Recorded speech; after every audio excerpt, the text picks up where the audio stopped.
ബൈബിളിലൂടെ ഒരു തീർത്ഥാടനം.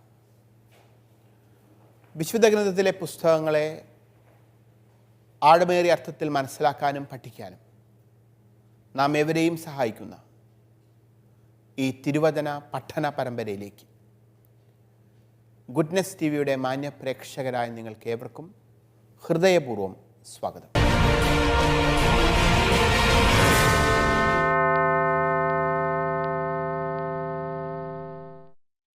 ഇസ്രായേലിൻ്റെ ചരിത്രത്തിലൂടെ നമ്മൾ കടന്നു പോവുകയാണ്.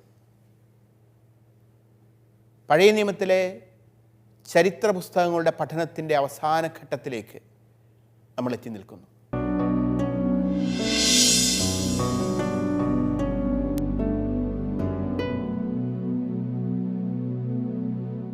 പഴയ നിയമകാലത്തെ ചരിത്ര പുസ്തകങ്ങളിലെ ഏറ്റവും അവസാനത്തെ പുസ്തകങ്ങൾ മക്കബായരുടെ 1ഉം 2ഉം പുസ്തകങ്ങളാണ്.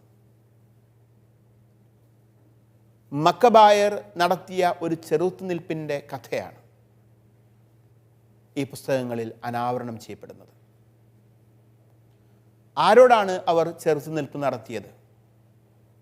എന്തിനായിരുന്നു അവർ ഈ ചെറുത്തുനിൽപ്പ് നടത്തിയത്? ഈ ചോദ്യങ്ങൾക്കുള്ള ഉത്തരം ഇതിനകം നമ്മൾ കണ്ടു കഴിഞ്ഞു. യവനന്മാർക്കെതിരെ ഒരു യവന സാമ്രാജ്യമായിരുന്ന, ഗ്രീക്ക് സാമ്രാജ്യമായിരുന്ന സെലൂസിഡ് സാമ്രാജ്യത്തിനെതിരെയാണ്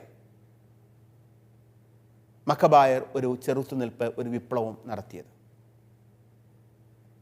എന്തിനായിരുന്നു അവർ ഈ വിപ്ലവത്തിലേക്ക് ഇറങ്ങിച്ചെന്നത്? തങ്ങളുടെ മതപരമായ അവകാശങ്ങൾ നിഷേധിക്കപ്പെട്ടപ്പോൾ, തങ്ങളുടെ മതപരമായ ആചാര അനുഷ്ഠാനങ്ങൾ ചോദ്യം ചെയ്യപ്പെട്ടപ്പോൾ, തങ്ങളുടെ വിശുദ്ധ സ്ഥലം അശുദ്ധമാക്കപ്പെട്ടപ്പോൾ, തങ്ങൾ പരിപാവനമെന്ന് കരുതിയിരുന്നതിനെയെല്ലാം അശുദ്ധമാക്കി തീർത്തപ്പോൾ ഒരു പുരോഹിത കുടുംബത്തിൻ്റെ നേതൃത്വത്തിൽ യഹൂദർ സംഘടിച്ച് ചെറുത്തുനിൽപ്പ് നടത്തുകയാണ്. ഈ ചെറുത്തുനിൽപ്പിൻ്റെ ചരിത്രം മുഴുവൻ നമ്മൾ പരിശോധിക്കുമ്പോൾ ഈ ചെറുത്തുനിൽപ്പിൻ്റെ നായകൻ എന്ന് വിളിക്കാവുന്നത് യൂദാസ് മക്കബേയൂസ് എന്ന വ്യക്തിയാണ്. പുരോഹിത വംശമായിരുന്ന, പുരോഹിത കുടുംബമായിരുന്ന ഹസ്മോണിയൻ കുടുംബത്തിലെ അംഗം, മക്കബായ വിപ്ലവത്തിന് നന്ദി കുറിച്ച മത്താത്യാസ് എന്ന പുരോഹിതൻ്റെ പുത്രൻ. അയാളുടെ യഥാർത്ഥത്തിലുള്ള പേര് യൂദാസ് എന്നായിരുന്നു. മക്കബേയൂസ് എന്ന പേര് അദ്ദേഹത്തിന് ചാർത്തി നൽകപ്പെട്ട പേരാണ്. മക്ബ എന്ന പദത്തിന് ചുറ്റിക എന്നാണ് അർത്ഥം.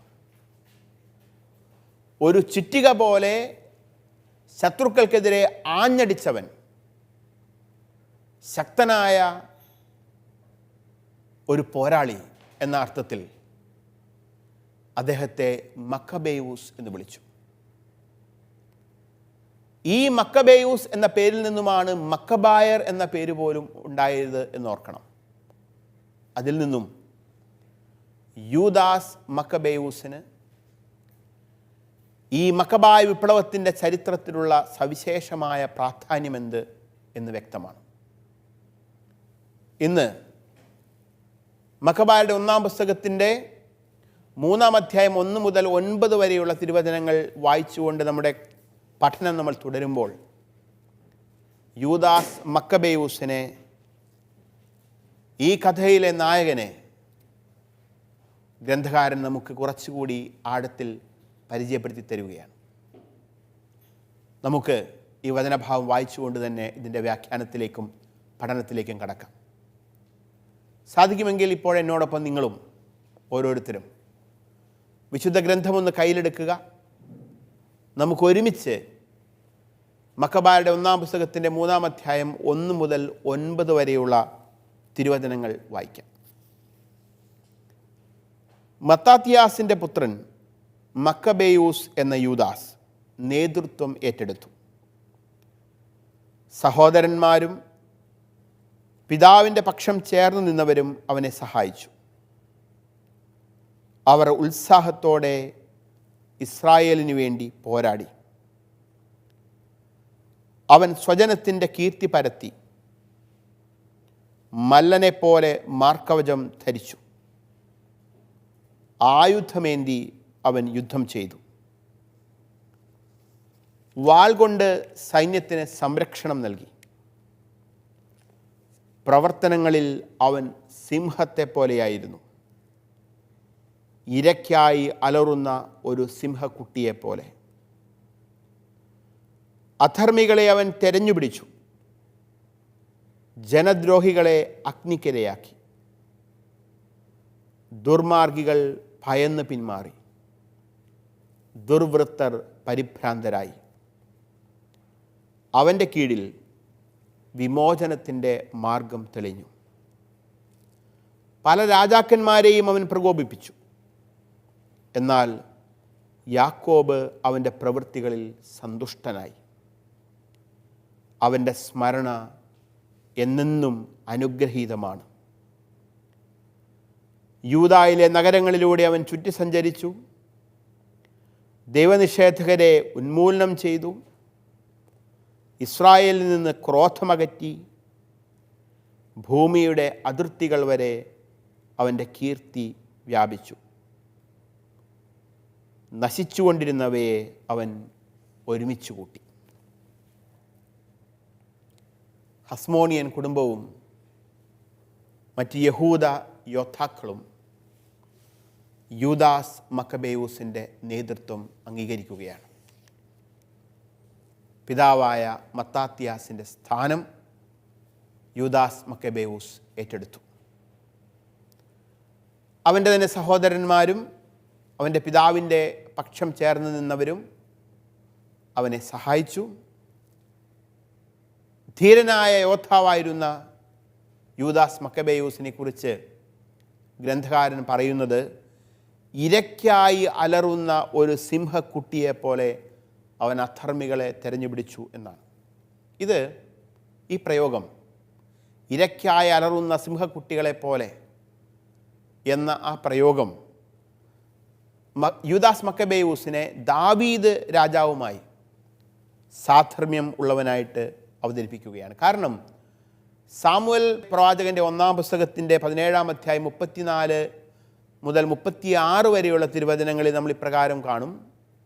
ദാവീദ് വീണ്ടും പറഞ്ഞു, പിതാവിൻ്റെ ആടുകളെ മേയ്ക്കുന്നവനാണ് അങ്ങയുടെ ദാസൻ. സിംഹമോ കരടിയോ വന്ന് ആട്ടിൻപറ്റത്തിൽ നിന്നൊരാട്ടിൻകുട്ടിയെ തട്ടിയെടുത്താൽ ഞാൻ അതിനെ പിന്തുടർന്ന് ആട്ടിൻകുട്ടിയെ രക്ഷിക്കും. അത് എന്നെ എതിർത്താൽ ഞാൻ അതിൻ്റെ ജടയ്ക്ക് പിടിച്ച് അടിച്ചു കൊല്ലും. അങ്ങയുടെ ദാസൻ സിംഹങ്ങളെയും കരടികളെയും കൊന്നിട്ടുണ്ട്. ജീവിക്കുന്ന ദൈവത്തിൻ്റെ സൈന്യത്തെ അപമാനിക്കുന്ന അപരിച്ഛേദിതനായ ഈ ഫിലിസ്ത്യനും അവയിലൊന്നിനെ പോലെയാകും. സിംഹങ്ങളെപ്പോലും പരാജയപ്പെടുത്താൻ സാധിക്കുന്ന സിംഹക്കുട്ടി, അതായിരുന്നു ദാവീദ് രാജാവ് ഇസ്രായേലിൻ്റെ ചരിത്രത്തിലെങ്കിൽ ഇതാ ഒരു സിംഹത്തെപ്പോലെ ശത്രുക്കൾക്കെതിരെ അതിശക്തമായ നേതൃത്വം നൽകുന്ന ഒരു നായകനെയാണ് യൂദാസ് മക്കബേയൂസിൽ ജനം കാണുന്നത്. അതുപോലെ യൂദാസ് മക്കബേയൂസും ബൈബിളിലെ വലിയ നായകന്മാരുമൊക്കെ തമ്മിൽ സാധർമ്മ്യങ്ങൾ ഉണ്ട്. ഇത്തരത്തിലുള്ള സാധർമ്മ്യം കൊണ്ടുവന്നുകൊണ്ട് യൂദാസ് മക്കബേയൂസ് നടത്തിയ വിപ്ലവം, ചെറുത്തുനിൽപ്പ്, യുദ്ധങ്ങൾ, ഇതെല്ലാം ദൈവ പദ്ധതിക്ക് അനുസൃതമായിരുന്നുവെന്നും രക്ഷാകര ചരിത്രത്തിൽ, യഹൂദരുടെ ചരിത്രത്തിൽ യൂദാസ് മക്കബേയൂസ് സവിശേഷമായ ഒരു സ്ഥാനം ലഭിക്കേണ്ടവനാണ് എന്നും ഗ്രന്ഥകാരൻ സമർത്ഥിക്കുകയാണ്. ശത്രുക്കളോടെല്ലാം ഏറ്റുമുട്ടിയവൻ, സ്വന്തം ജനത്തിൻ്റെ ഇടയിൽ തന്നെ വഞ്ചകരായ, വിശ്വാസം സ്വയം നിരാസത്തിലേക്ക് കടന്നുപോയ വ്യക്തികളെ, നിഷേധിച്ചവരെ അവൻ ചെറുത്തുനിന്നു, തോൽപ്പിച്ചു. ഇത്തരത്തിൽ യൂദാസ് നടത്തിയ അനേകം ഏറ്റുമുട്ടലുകളുടെ കഥയാണ് ഇനി നമ്മൾ കാണാൻ പോകുന്നത്. മക്കബായരുടെ 1-ാം പുസ്തകത്തിൻ്റെ 3-ാം അധ്യായം 10-12 തിരുവചനങ്ങളിൽ അപ്പൊളോണിയൂസ് എന്ന വ്യക്തി യൂദാസ് മക്കബേയൂസിൻ്റെ മുമ്പിൽ പരാജയപ്പെടുന്ന കഥയുണ്ട്. നമുക്കൊന്ന് വായിക്കാം. മക്കബായരുടെ 1-ാം പുസ്തകത്തിൻ്റെ 3-ാം അധ്യായം 10, 11, 12 തിരുവചനങ്ങളാണ് നമ്മളിപ്പോൾ വായിക്കുന്നത്. അപ്പൊളോണിയൂസ് വിജാതീയരെയും സമരിയായിൽ നിന്ന് വലിയൊരു സൈന്യത്തെയും ശേഖരിച്ച് ഇസ്രായേലിനെതിരെ യുദ്ധത്തിനൊരുങ്ങി. ഇതറിഞ്ഞ യൂദാസ് അവനെതിരെ ചെന്ന് അവനെ തോൽപ്പിച്ചു, വധിച്ചു. വളരെ പേർ മുറിവേറ്റ് വീണു. ശേഷിച്ചവർ പലായനം ചെയ്തു. എതിരാളികളെ അവർ കൊള്ളയടിച്ചു. അപ്പൊളോണിയൂസിൻ്റെ വാൾ യൂദാസ് കൈക്കലാക്കി. മരണം വരെ അത് യുദ്ധത്തിന് ഉപയോഗിച്ചു. മക്കബായ വിപ്ലവത്തിൻ്റെ ആദ്യഘട്ടത്തിൽ യൂദാസ് മക്കബേയൂസിൻ്റെ പ്രധാന സൈനിക എതിരാളിയായി പ്രത്യക്ഷപ്പെടുന്ന വ്യക്തിയാണ് അപ്പൊളോണിയൂസ്. ആരായിരുന്നു ഈ അപ്പൊളോണിയൂസ്? ഒരുപക്ഷേ സമരിയ പ്രദേശത്ത് കേന്ദ്രീകരിച്ച സെലൂക്യ സൈനികരുടെ നേതൃത്വം അപ്പൊളോണിയൂസ് എന്ന സൈനിക മേധാവിക്കായിരുന്നു എന്ന് നമുക്ക് അനുമാനിക്കാൻ സാധിക്കും. സെലൂസിഡ് സാമ്രാജ്യത്തിൽ സമരിയായുടെ ഗവർണറായി അപ്പൊളോണിയൂസ് നിയമിതനായിരുന്നിരിക്കാം. അതുകൊണ്ടായിരിക്കാം ഇസ്രായേലിനോട്, യൂദയായോട് ഏറ്റവും അടുത്ത പ്രദേശത്തു നിന്നും ഉള്ള വ്യക്തി എന്ന നിലയിൽ അദ്ദേഹം ഈ യഹൂദ വിപ്ലവകാരികൾക്കെതിരെ, മക്കബായർക്കെതിരെ എത്രയും പെട്ടെന്ന് തൻ്റെ സൈനിക നേതൃത്വത്തിൽ ഒരു യുദ്ധം ആരംഭിക്കുന്നത്. ഏതായാലും ഈ അപ്പൊളോണിയൂസ് എന്ന സൈനിക മേധാവിയുടെ സൈനിക മുന്നേറ്റത്തെക്കുറിച്ച് യൂദാസ് മക്കബേയൂസ് അറിയുന്നു. സധൈര്യം അയാളെയും സൈനികരെയും മക്കബായ സൈന്യം നേരിടുകയാണ്. തുടർന്നുള്ള യുദ്ധത്തിൽ അപ്പൊളോണിയൂസ് പരാജയമടയുന്നു, ദാരുണമായി കൊല്ലപ്പെടുന്നു. മാത്രവുമല്ല, അപ്പൊളോണിയൂസ് എന്ന ഈ സൈനിക മേധാവിയുടെ വാൾ യൂദാസ് മക്കബേയൂസ് കൈക്കലാക്കി. മരണം വരെ അത് യുദ്ധത്തിന് ഉപയോഗിച്ചു എന്നാണ് ഗ്രന്ഥകാരൻ പറയുന്നത്. അതായത് ഒരു ശത്രു കമാൻഡറുടെ, സൈനിക മേധാവിയുടെ ആയുധം പിടിച്ചെടുക്കുന്നു എന്നത് അധികാരം പിടിച്ചെടുക്കുന്നതിനെ സൂചിപ്പിക്കുന്നു. പ്രതീകാത്മകമായി ഇത് ഒരു അധികാര കൈമാറ്റത്തിൻ്റെ അവസരം കൂടിയാണ്. സൈനികരുടെ എണ്ണത്തിൽ വളരെ കുറവായിരുന്നിട്ടും മക്കബായരുടെ സേനകൾക്ക് സെലൂസിഡ് സൈനിക ശക്തിയെ വിജയകരമായിട്ട് വെല്ലുവിളിക്കാൻ കഴിഞ്ഞു. ഇത് യഹൂദ വിപ്ലവകാരികൾക്ക്, മക്കബായർക്ക് ചെറുത്തുനിൽപ്പിനുള്ള വലിയ ഊർജം നൽകിയ ഒരു യുദ്ധവിജയമായിരുന്നു. അടുത്തതായി യൂദാസ് ഏറ്റുമുട്ടുന്നത് സെറോൻ എന്ന വ്യക്തിയുമായിട്ടാണ്. നമുക്ക് ആ വചനഭാഗം ഒന്ന് വായിച്ച് അത് വ്യാഖ്യാനിക്കാം. മക്കബായരുടെ 1-ാം പുസ്തകത്തിൻ്റെ 3-ാം അധ്യായം 13 മുതൽ 26 വരെയുള്ള തിരുവചനങ്ങൾ.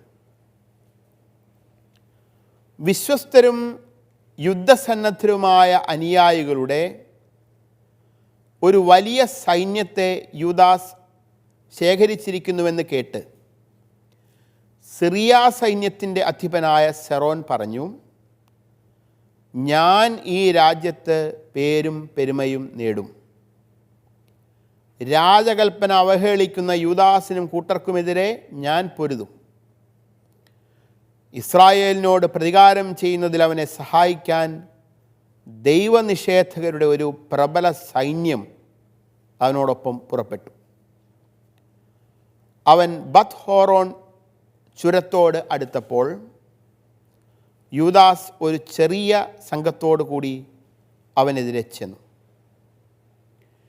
എതിരെ വരുന്ന സൈന്യത്തെ കണ്ടപ്പോൾ കൂടെയുള്ളവർ യൂദാസിനോട് പറഞ്ഞു, ഇത്ര ബൃഹത്തും ശക്തവുമായ ഒരു സൈന്യത്തോട് എണ്ണത്തിൽ വളരെ കുറച്ച് പേർ മാത്രമുള്ള നമുക്ക് എങ്ങനെ പൊരുതാൻ കഴിയും? ഇന്ന് ഒന്നും ഭക്ഷിച്ചിട്ടില്ലാത്ത നമ്മൾ തളർന്നിരിക്കുന്നു. അവൻ പറഞ്ഞു, അനേകം പേരെ എളുപ്പത്തിൽ ഉപരോധിക്കാൻ കുറച്ചു പേർക്ക് കഴിയും.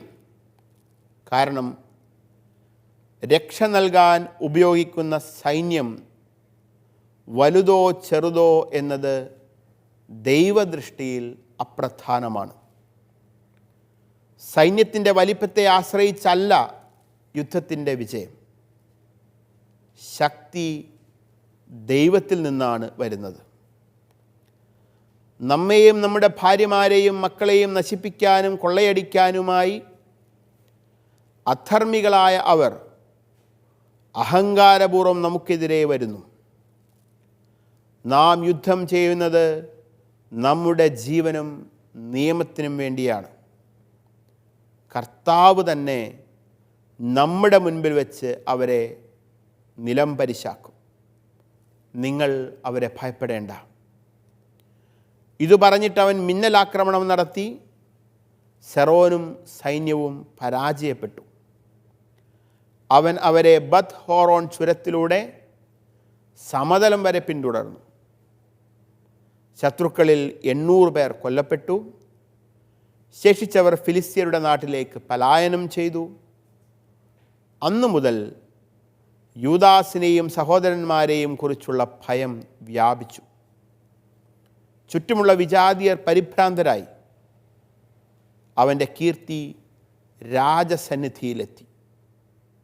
യൂദാസിൻ്റെ വിജയങ്ങൾ വിജാതിയർക്ക് സംസാര വിഷയമായി. അപ്പൊളോണിയൂസ് എന്ന സൈനിക മേധാവിയെ പരാജയപ്പെടുത്തിയതിന് ശേഷം യൂദാസ് മക്കബേയൂസും സൈന്യവും ഏറ്റുമുട്ടുന്നത് മറ്റൊരു സെലൂസിഡ് സൈനിക മേധാവിയായിരുന്ന സെറോൺ എന്ന വ്യക്തിയുമായാണ്. ഈ യുദ്ധം മക്കബേയൻ സേനകളുടെ രണ്ടാമത്തെ പ്രധാന സൈനിക വിജയമാണ്. ഈ യുദ്ധവിജയം യൂദാസ് മക്കബേയൂസിൻ്റെ പ്രശസ്തി കൂടുതൽ ഉറപ്പിക്കുകയും പ്രചരിപ്പിക്കുകയും ചെയ്തു. സെറോൺ സെലൂസിഡ് സൈന്യത്തിൽ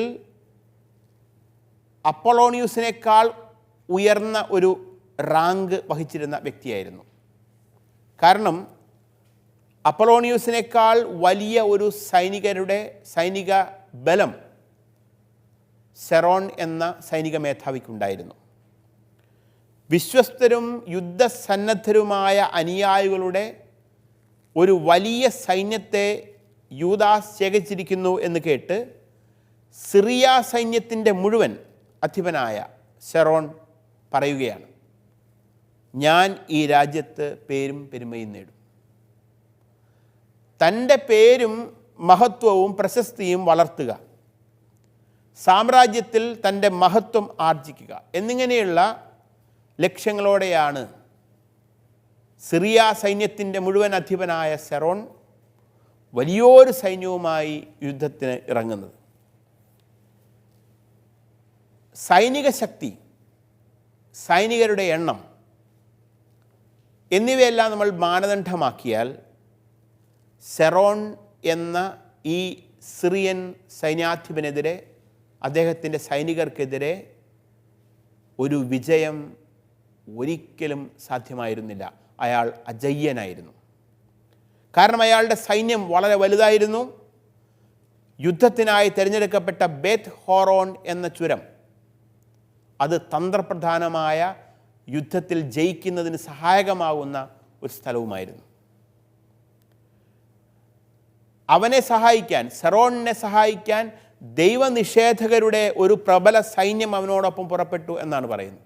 അതായത് ഇസ്രായേലിൻ്റെ ദൈവമായ കർത്താവിനെ നിഷേധിക്കുന്ന ഒരു വിഭാഗം ആളുകൾ കൂടി ഈ വിജാതിയൻ്റെ കൂടെ, സൈനിക മേധാവിയുടെ കൂടെ വരികയാണ്. അവൻ ബത്ത് ഹോറോൺ ചുരത്തോടടുത്തപ്പോൾ യൂദാസ് മക്കബെയൂസ് ഒരു ചെറിയ സൈന്യവുമായി അവനെതിരെ ചെല്ലുന്നു. വലിയൊരു സൈന്യം മുൻപിൽ അവരോട് ഏറ്റുമുട്ടാൻ വളരെ ചെറിയ ഒരു സൈന്യവുമായിട്ടാണ് യൂദാസ് കടന്നു ചെല്ലുന്നത്. സ്വാഭാവികമായിട്ടും യൂദാസിൻ്റെ കൂടെ ഉണ്ടായിരുന്ന ആളുകൾ പരിഭ്രമിച്ചു. അവർ ആശങ്കാകുലരായി. അവർ യൂദാസിനോട് പറഞ്ഞു, ഇത്ര ബൃഹത്തും ശക്തവുമായ ഒരു സൈന്യത്തോട് എണ്ണത്തിൽ വളരെ കുറച്ച് പേർ മാത്രമുള്ള നമുക്ക് എങ്ങനെ പൊരുതാൻ കഴിയും? മാത്രമല്ല, അവർ ഭക്ഷണം പോലും കഴിച്ചിട്ടില്ല. അതിനുപോലുള്ള നിവൃത്തി അവർക്കില്ല. ഇന്ന് ഒന്നും ഭക്ഷിച്ചിട്ടില്ലാത്ത നമ്മൾ തളർന്നിരിക്കുന്നു. ഇവിടെയാണ്, ഈ സമയത്താണ് യൂദാസ് മക്കബെയൂസ് എന്ന വ്യക്തിയുടെ അടിയുറച്ച ദൈവവിശ്വാസം നമ്മുടെ മുമ്പിൽ വെളിവാക്കപ്പെടുന്നത്.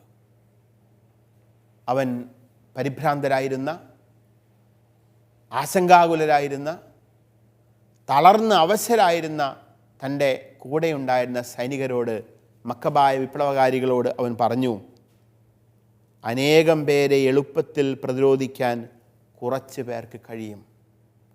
നിങ്ങൾ ഭയപ്പെടണ്ട. അവർ വലിയൊരു സൈന്യമാണ്, നമ്മൾ വളരെ ചെറിയൊരു സൈന്യവും. പക്ഷേ എത്ര വലിയ സൈന്യത്തെയും പ്രതിരോധിക്കാനും ചെറുത്തു നിൽക്കാനും നമ്മളെപ്പോലുള്ള ഒരു ചെറിയ സൈന്യത്തിന് കഴിയും. കാരണം എന്താണ്? കാരണം രക്ഷ നൽകാൻ ഉപയോഗിക്കുന്ന സൈന്യം വലുതോ ചെറുതോ എന്നത് ദൈവദൃഷ്ടിയിൽ അപ്രധാനമാണ്. അതായത് സൈന്യത്തിൻ്റെ വലിപ്പത്തെ ആശ്രയിച്ചല്ല യുദ്ധത്തിൻ്റെ വിജയം, ശക്തി ദൈവത്തിൽ നിന്നാണ് വരുന്നത്. അപ്പോൾ യൂദാസ് മക്കബെയൂസ് പരിപൂർണമായി ദൈവത്തിൽ ആശ്രയിക്കുകയാണ്. മാനുഷിക യുക്തി അനുസരിച്ച് ഈ യുദ്ധത്തിൽ ഒരു കാരണവശാലും യൂദാസ് മക്കബെയൂസും അദ്ദേഹത്തിൻ്റെ കൂടെയുള്ള മക്കബായരും ജയിക്കില്ല. അവർ അതിദാരുണമായി പരാജയപ്പെടുകയും കൊല്ലപ്പെടുകയും ചെയ്യും. കാരണം അത്രയും വലിയൊരു സൈന്യമാണ് അപ്പുറത്ത്. പക്ഷേ അദ്ദേഹം പറയുന്നു, ഇത് ദൈവമാണ് നയിക്കുക. ദൈവത്തിൻ്റെ വലിപ്പത്തെ, സൈന്യത്തിൻ്റെ വലിപ്പത്തെ ആശ്രയിച്ചല്ല യുദ്ധത്തിൻ്റെ വിജയം, ദൈവത്തിൻ്റെ വലിപ്പം, ദൈവത്തിൻ്റെ ശക്തിയെ ആശ്രയിച്ചാണ്.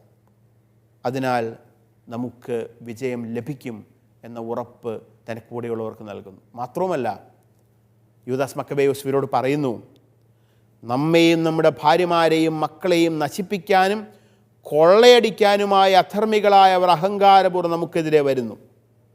അതുകൊണ്ട് നമ്മൾ യുദ്ധം ചെയ്യുന്നത് നമ്മുടെ ജീവനും നിയമത്തിനും വേണ്ടിയാണ്. സെറോൺ യുദ്ധം ചെയ്യുന്നത് പേരിനും പ്രശസ്തിക്കും മഹത്വത്തിനും വേണ്ടിയാണെങ്കിൽ നമ്മൾ യുദ്ധം ചെയ്യുന്നത് നമ്മുടെ ജീവനും ദൈവ നിയമങ്ങൾക്കും വേണ്ടിയാണ്. അതിശക്തമായ മിന്നലാക്രമണം ഈ ചെറു സൈന്യം നടത്തുന്നു. ദൈവം ഇടപെട്ട് ആ വലിയ സൈന്യത്തിലെ അന്തഛിദ്രമുണ്ടായി അവർ പിന്തിരിഞ്ഞോടുകയാണ്. പരാജിതരായി അവർ പിന്തിരിഞ്ഞ് ഓടുന്നു. അങ്ങനെ പിന്തിരിഞ്ഞോടുന്ന ആളുകളെ പിന്തുടർന്ന് കുറേ പേരെ യൂദാസ് മക്കബെയൂസും അവൻ്റെ സൈന്യവും കൊല്ലുകയും ചെയ്യുന്നു. അങ്ങനെ ശത്രുക്കളിൽ 800 പേർ കൊല്ലപ്പെട്ടു. ശേഷിച്ചവർ ഫിലിസ്ത്യരുടെ നാട്ടിലേക്ക് പലായനം ചെയ്തു എന്നാണ് പറയുന്നത്.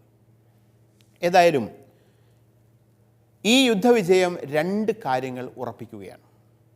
ഒന്ന്, ദൈവം യഹൂദർക്ക് ഒപ്പമാണ്.